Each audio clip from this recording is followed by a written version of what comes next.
안녕하십니까? 자비의지혜입니다. 오늘도 부처님의 가르침을 통해 우리 인생의 지혜를 함께 나누는 시간을 갖게 되어 참으로 기쁩니다. 오늘은 많은 분들이 어려워하시는 주제, 바로 화를 다스리는 법에 대해 부처님의 지혜를 통해 말씀드리려고 합니다. 여러분, 솔직하게 말씀해 보십시오. 요즘 화가 자주 나지 않으십니까? 예전 같으면 그냥 넘어갔을 일인데 요즘은 참기가 어렵습니다. 자식이 전화를 안 하면 화가 납니다. 며느리가 말을 짧게 하면 화가 납니다. 배우자가 같은 말을 반복하면 화가 납니다. 텔레비전 뉴스를 봐도 화가 나고 동네 사람들 이야기를 들어도 화가 납니다. 왜 이럴까요? 내가 성격이 나빠진 걸까요? 아니면 세상이 더 나빠진 걸까요? 사실 많은 분들이 이런 고민을 하십니다. 특히 나이가 들수록 화를 참기가 더 어려워집니다. 젊었을 때는 꾹꾹 참았던 일들도 이제는 참기 힘듭니다. 그런데 문제는 이 화가 우리에게 좋은 게 하나도 없다는 것입니다. 화를 내면 혈압이 오르고 심장이 두근거리고 머리가 아프고 잠을 못 잡니다.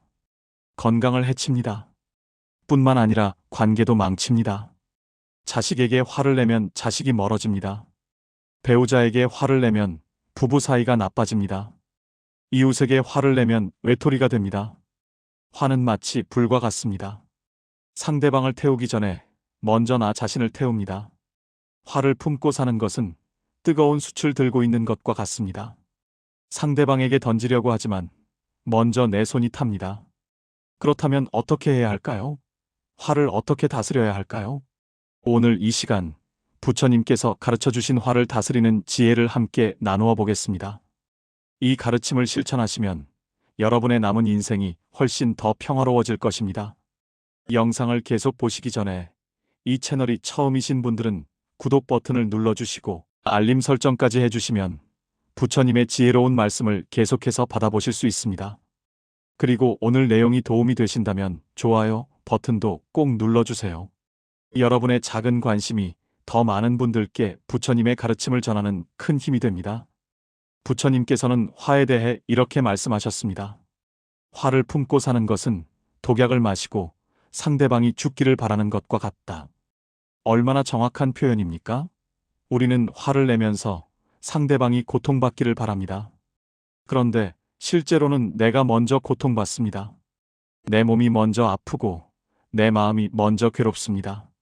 그렇다면 화란 무엇일까요? 부처님께서는 화를 마음의 불이라고 하셨습니다. 화는 우리 마음 속에서 일어나는 강렬한 감정입니다. 이 감정은 순간적으로 우리의 이성을 마비시키고 우리를 통제 불능 상태로 만듭니다. 화가 날 때를 떠올려 보십시오. 그 순간에는 아무 생각도 안 됩니다. 오직 저 사람이 미워, 저 사람을 혼내주고 싶어라는 생각만 가득합니다. 나중에 후회하게 될 말들을 막 쏟아냅니다. 그리고 화가 가라앉고 나면 후회합니다. 내가 왜 그랬을까? 너무 심하게 말한 건 아닐까? 이렇게 후회합니다. 하지만 이미 엎질러진 물입니다. 한 번 뱉은 말은 주워 담을 수 없습니다. 부처님께서는 화의 원인도 말씀하셨습니다. 화는 어디서 올까요? 첫째, 집착에서 옵니다. 내가 원하는 대로 되지 않을 때 화가 납니다. 자식은 이렇게 해야 해라는 집착이 있는데 자식이 다르게 행동하면 화가 납니다. 배우자는 이렇게 해야 해라는 집착이 있는데 배우자가 다르게 행동하면 화가 납니다. 둘째, 자존심에서 옵니다. 내가 무시당했다고 느낄 때 화가 납니다. 누군가 내 말을 안 들으면 화가 나고 누군가 나를 인정해주지 않으면 화가 납니다. 셋째, 두려움에서 옵니다. 나이가 들수록 불안이 많아집니다. 건강에 대한 불안, 경제적 불안, 외로움에 대한 불안이 있습니다. 이 불안이 화로 표출됩니다. 특히 나이가 들수록 화가 더 자주 나는 이유가 있습니다. 첫째, 통제력이 떨어지기 때문입니다. 젊었을 때는 내 인생을 내가 통제할 수 있다고 느꼈습니다. 그런데 나이가 들면 통제력이 떨어집니다. 건강도 내 마음대로 안 되고 자식들도 내 말을 안 듣고 세상도 내 뜻대로 안 됩니다. 이 무력감이 화로 나타납니다. 둘째, 인내심이 줄어들기 때문입니다. 젊었을 때는 참자라고 했습니다. 그런데 나이가 들면 내가 언제까지 참아야 하나라는 생각이 듭니다. 내 인생도 얼마 안 남았는데 왜 계속 참아야 하나라고 생각합니다. 셋째, 외로움 때문입니다. 나이가 들면 관계가 줄어듭니다. 친구들은 떠나가고 자식들은 바쁘고 배우자와도 대화가 줄어듭니다. 이 외로움이 쌓이면 작은 일에도 폭발합니다. 그런데 여기서 중요한 진실이 있습니다. 부처님께서는 이렇게 말씀하셨습니다. 화는 상대방 때문에 생기는 것이 아니다. 내 마음에서 생기는 것이다. 우리는 늘 이렇게 말합니다. 저 사람이 나를 화나게 해. 저 사람 때문에 내가 화가 나라고 말합니다. 하지만 이것은 사실이 아닙니다. 상대방의 행동은 단지 계기일 뿐입니다. 화는 내 마음 속에서 일어나는 것입니다. 같은 상황에서도 어떤 사람은 화를 내고 어떤 사람은 화를 내지 않습니다. 왜 그럴까요? 마음이 다르기 때문입니다. 이것을 이해하는 것이 매우 중요합니다. 왜냐하면 상대방은 내가 통제할 수 없지만 내 마음은 내가 통제할 수 있기 때문입니다. 그렇다면 구체적으로 어떻게 화를 다스릴 수 있을까요? 부처님께서 가르쳐 주신 첫 번째 방법은 자비심을 일으키는 것입니다. 자비심이란 무엇입니까? 모든 존재의 고통을 이해하고 그들이 행복하기를 바라는 마음입니다. 화가 날 때 상대방을 미워하는 대신 상대방의 고통을 이해해 보십시오. 자식이 전화를 안 해서 화가 납니까? 잠깐 생각해 보십시오. 자식도 힘들 것입니다. 직장일로 스트레스 받고 가정일로 바쁘고 경제적으로 걱정이 많을 것입니다. 전화하고 싶어도 여유가 없을 수 있습니다. 며느리가 차갑게 대해서 화가 납니까? 잠깐 생각해 보십시오. 며느리도 힘들 것입니다. 시댁과 친정 사이에서, 일과 육아 사이에서 고민이 많을 것입니다. 일부러 그러는 게 아니라 여유가 없는 것일 수 있습니다. 배우자가 같은 말을 반복해서 화가 납니까? 잠깐 생각해 보십시오. 배우자도 늙어가는 게 두려울 것입니다. 기억력이 떨어지는 게 불안할 것입니다. 일부러 그러는 게 아닙니다. 이렇게 상대방의 입장에서 생각해 보면 화가 조금씩 가라앉습니다. 미움 대신 이해가 생깁니다. 분노 대신 연민이 생깁니다. 부처님께서는 이렇게 말씀하셨습니다. 자비심은 화를 녹이는 가장 강력한 힘이다. 마치 물이 불을 끄듯이 자비는 화를 끈다. 제가 아는 한 할머니 이야기를 해드리겠습니다. 이 할머니는 며느리와 사이가 좋지 않았습니다. 며느리가 늘 차갑게 대했고 할머니는 늘 화가 났습니다. 내가 뭘 잘못했다고 저렇게 대하나라고 늘 속상해 하셨습니다. 그러다 절에 다니시면서 스님께 이 이야기를 했습니다. 스님께서 이렇게 말씀하셨습니다. 며느리도 불쌍한 사람입니다. 시댁살이가 얼마나 힘들겠습니까? 며느리가 행복하기를 기도해 보십시오. 처음에는 말도 안 된다고 생각하셨습니다. 하지만 스님 말씀대로 해보셨습니다. 매일 아침 저녁으로 며느리가 행복하기를, 며느리의 고통이 사라지기를 하고 기도하셨습니다. 신기한 일이 일어났습니다. 며느리가 변한 게 아니라 할머니가 변했습니다. 며느리를 볼 때 미운 마음보다 안쓰러운 마음이 먼저 들었습니다. 화를 낼 일이 점점 줄어들었습니다. 그리고 할머니가 변하니까 며느리도 조금씩 변했습니다. 할머니가 잔소리를 안 하시니까 며느리도 편해졌습니다. 관계가 조금씩 좋아졌습니다. 이것이 자비심의 힘입니다. 구체적으로 어떻게 자비심을 기를 수 있을까요? 매일 아침 저녁으로 이렇게 마음속으로 되뇌어 보십시오. 내가 행복하기를 바랍니다. 내 가족이 행복하기를 바랍니다. 나를 미워하는 사람도 행복하기를 바랍니다. 모든 존재가 행복하기를 바랍니다. 처음에는 말만 하는 것 같을 것입니다. 하지만 계속하다 보면 진심이 됩니다. 마음이 변합니다. 화가 날 때마다 이렇게 생각해 보십시오. 저 사람도 고통받고 있구나. 저 사람도 행복하기를 바란다. 이것이 부처님께서 가르쳐 주신 첫 번째 방법입니다. 부처님께서 가르쳐 주신 두 번째 방법은 호흡을 관찰하는 것입니다. 화가 날 때 우리 몸에는 변화가 일어납니다. 심장이 빨리 뛰고 호흡이 거칠어지고 몸에 열이 오릅니다. 이 상태에서는 이성적인 판단을 할 수 없습니다. 부처님께서는 이렇게 말씀하셨습니다. 화가 날 때는 아무것도 하지 말고 먼저 호흡을 관찰하라. 화가 나는 순간 말하거나 행동하지 마십시오. 그냥 멈추십시오. 그리고 자신의 호흡을 관찰하십시오. 눈을 감고 숨이 들어오고 나가는 것을 느껴보십시오. 숨이 들어온다. 숨이 나간다. 이렇게 마음속으로 말하면서 호흡을 관찰하십시오. 처음에는 호흡이 거칠 것입니다. 그냥 관찰하십시오. 판단하지 말고 그냥 지켜보십시오. 계속 관찰하다 보면 신기한 일이 일어납니다. 호흡이 점점 느려지고 깊어집니다. 심장 박동도 안정됩니다. 몸의 긴장이 풀립니다. 그리고 마음도 차분해집니다. 아까는 저 사람 혼내줘야지라는 생각으로 가득했는데 이제는 왜 내가 화가 났을까라고 생각할 여유가 생깁니다. 이것이 호흡 관찰의 힘입니다. 부처님께서는 이렇게 말씀하셨습니다. 화가 날 때 100번 호흡을 세어라. 그러면 화가 가라앉을 것이다. 실제로 해보십시오. 화가 날 때 숫자를 세면서 천천히 호흡하십시오. 하나, 둘, 셋. 10까지 세십시오. 그래도 화가 안 가라앉으면 다시 세십시오. 대부분의 경우 10까지 세기도 전에 화가 많이 가라앉습니다. 제가 아는 한 할아버지는 이 방법으로 평생 화를 다스리셨습니다. 할아버지는 젊었을 때 성질이 급하셨습니다. 화도 잘 내고 소리도 잘 지르셨습니다. 그래서 가정도 직장도 늘 문제가 많았습니다. 그러다 50대의 절에서 명상을 배우셨습니다. 스님께서 호흡 관찰법을 가르쳐 주셨습니다. 처음에는 잘 안 됐습니다. 화가 나면 참을 수가 없었습니다.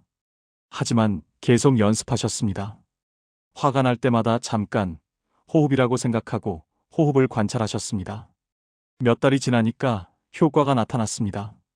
화가 나는 순간 자동으로 호흡을 관찰하게 되었습니다. 그리고 화를 내지 않고 넘어갈 수 있게 되었습니다. 지금 할아버지는 80이 넘으셨는데 아주 평화로우십니다. 호흡 관찰이 내 인생을 바꿨다고 말씀하십니다. 여러분도 오늘부터 연습해 보십시오. 화가 날 때마다 호흡을 관찰하십시오. 처음에는 어려울 것입니다. 하지만 계속하다 보면 습관이 됩니다. 화가 나기 전에도 평소에 연습하십시오. 아침에 일어나서 5분, 저녁에 자기 전에 5분, 조용히 앉아서 호흡을 관찰하십시오.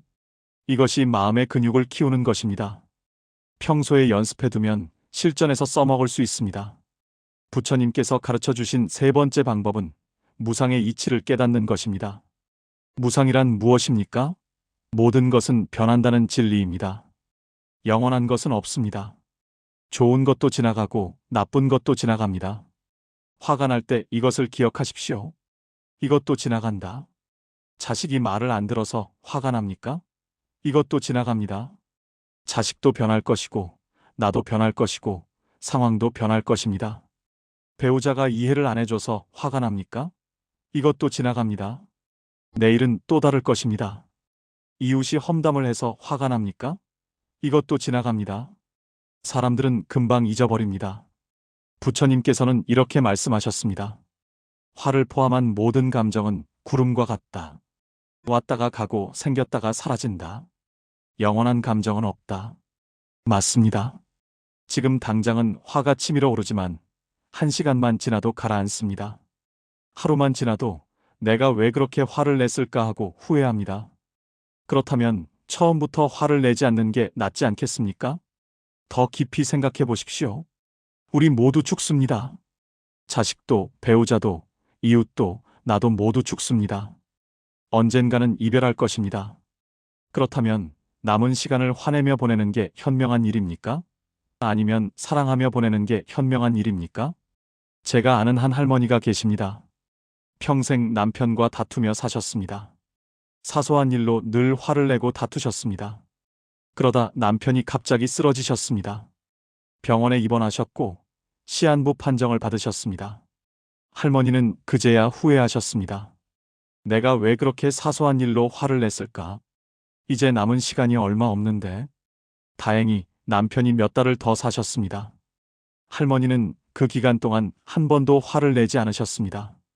남편을 위해 음식을 만들고 손을 잡아주고 고마웠다, 사랑한다고 말씀하셨습니다. 남편이 돌아가신 후 할머니는 이렇게 말씀하셨습니다. 마지막 몇 달이 우리 결혼 생활에서 가장 행복한 시간이었어요. 진작 이렇게 살 걸 후회됩니다. 여러분, 우리에게 남은 시간이 얼마나 됩니까? 10년? 20년? 아무도 모릅니다. 내일 무슨 일이 일어날지 아무도 모릅니다. 그렇다면 화내는데 시간을 쓸 여유가 없습니다. 사랑하고 용서하고 감사하며 살아야 합니다. 화가 날 때마다 이렇게 생각해 보십시오. 이것이 정말 화낼 만한 일인가? 내 남은 인생에서 이것이 그렇게 중요한가? 대부분의 경우 답은 아니오입니다. 사소한 일입니다. 나중에 생각하면 기억도 안 날 일입니다. 부처님께서는 이렇게 말씀하셨습니다. 지혜로운 사람은 작은 일에 화내지 않는다. 왜냐하면 인생이 너무 짧다는 것을 알기 때문이다. 무상을 깨닫는다는 것은 슬픈 일이 아닙니다. 오히려 자유롭게 되는 일입니다. 집착에서 벗어나고 화에서 벗어나고 평화를 얻는 것입니다. 부처님께서 가르쳐 주신 네 번째 방법은 잠시 멈추는 것입니다. 아주 간단한 방법입니다. 하지만 매우 효과적입니다. 화가 날 때 즉시 반응하지 마십시오. 잠시 멈추십시오. 하고 싶은 말이 있어도 참으십시오. 하고 싶은 행동이 있어도 참으십시오. 그냥 잠시 멈추십시오. 그 자리를 떠나십시오. 화장실에 가든지 산책을 나가든지 다른 방으로 가든지 하십시오. 물리적으로 거리를 두십시오. 왜 이것이 중요할까요? 화는 순간적인 감정이기 때문입니다. 시간이 조금만 지나도 가라앉습니다. 부처님께서는 이렇게 말씀하셨습니다. 화가 날 때 입을 다물어라. 뜨거운 석탄을 입에 물고 있다고 생각하라. 맞습니다. 화가 나서 하는 말은 뜨거운 석탄과 같습니다. 상대방을 해치기 전에 내 입을 먼저 태웁니다. 그러니 입을 다물어야 합니다. 제가 아는 한 부부가 있습니다. 이 부부는 평생 다투지 않고 살았습니다. 사람들이 비결을 물어보면 할아버지가 이렇게 대답하셨습니다. 간단합니다. 화가 나면 말하지 않습니다. 그 자리를 떠납니다. 밖에 나가서 한 바퀴 돌고 옵니다. 돌아오면 화가 많이 가라앉아 있습니다. 할머니도 똑같이 하셨습니다. 화가 나면 부엌에 가서 설거지를 하거나 청소를 하셨습니다. 그러면 화가 가라앉았습니다. 이렇게 수십 년을 사시니까 평생 큰 다툼이 없었습니다. 여러분도 이 방법을 써보십시오. 가족과 규칙을 정하십시오. 화가 나면 잠시 멈추자. 서로 시간을 주자. 자식과 다툴 것 같으면 엄마 지금 화가 나. 잠깐 시간 좀 줄래? 이렇게 말하십시오. 그리고 방에 들어가서 호흡하십시오. 배우자와 다툴 것 같으면 미안한데 나 좀 산책하고 올게 이렇게 말하십시오. 그리고 밖에 나가서 걷다가 오십시오. 화가 난 상태에서는 좋은 대화를 할 수 없습니다. 시간을 두고 마음을 진정시킨 후에 대화하십시오. 그러면 훨씬 건설적인 대화를 할 수 있습니다. 화를 다스리는 법을 배우고 실천한 사람들은 어떻게 될까요? 그들의 말년은 평화롭습니다. 첫째, 건강이 좋아집니다. 화를 안 내니까 혈압이 안정되고 스트레스가 줄어들고 잠도 잘 옵니다. 몸이 편안합니다. 둘째, 관계가 좋아집니다. 화를 안 내니까 자식들이 편하게 찾아옵니다. 배우자와의 관계도 좋아집니다. 이웃들도 반갑게 맞이합니다. 셋째, 마음이 평화롭습니다. 원망이 없으니 가볍습니다. 분노가 없으니 편안합니다. 늘 마음에 평화가 있습니다. 제가 아는 한 스님은 이렇게 말씀하셨습니다. 젊었을 때는 화를 참는 게 목표였습니다. 그런데 나이가 들수록 화가 나지 않게 되었습니다. 이것이 진정한 자유입니다. 여러분도 이런 경지에 이를 수 있습니다. 쉽지 않습니다. 하지만 가능합니다. 매일 조금씩 연습하십시오. 자비심을 일으키고 호흡을 관찰하고 무상을 깨닫고 잠시 멈추는 연습을 하십시오. 처음에는 실패할 것입니다. 화를 내고 나서 후회할 것입니다. 괜찮습니다. 다시 시작하십시오. 중요한 것은 포기하지 않는 것입니다. 계속 연습하는 것입니다. 부처님께서는 이렇게 말씀하셨습니다. 천리길도 한 걸음부터 시작된다. 화를 다스리는 것도 한 번의 호흡부터 시작된다. 여러분, 오늘 우리는 부처님의 가르침을 통해 화를 다스리는 지혜를 배웠습니다. 화는 우리를 괴롭히지만 우리는 화를 다스릴 수 있습니다. 화는 내 마음에서 일어나는 것이고 내 마음은 내가 통제할 수 있기 때문입니다. 자비심을 일으키십시오. 상대방의 고통을 이해하십시오. 호흡을 관찰하십시오. 화가 날 때 멈추고 호흡하십시오. 무상을 깨달으십시오. 이것도 지나간다는 것을 기억하십시오. 잠시 멈추십시오. 즉시 반응하지 말고 시간을 두십시오. 이 네 가지를 실천하시면 여러분의 남은 인생이 훨씬 더 평화로워질 것입니다. 화를 다스린다는 것은 화를 억누르는 것이 아닙니다. 화를 이해하고 변화시키는 것입니다. 화를 자비로 바꾸는 것입니다. 이것이 부처님께서 가르쳐 주신 길입니다. 여러분 모두 화에서 벗어나 평화로운 노년을 보내시기를 진심으로 기원합니다. 건강하시고 관계가 좋으시고 마음이 편안하시기를 바랍니다. 오늘 말씀드린 내용이 여러분께 작은 도움이라도 되었다면 좋아요 버튼을 눌러주시고 더 많은 분들이 이 가르침을 들을 수 있도록 구독과 알림 설정 부탁드립니다. 다음 시간에도 부처님의 지혜로운 가르침으로 다시 찾아뵙겠습니다. 감사합니다. 모두 평안하시기를 기원합니다. 나무관세음보살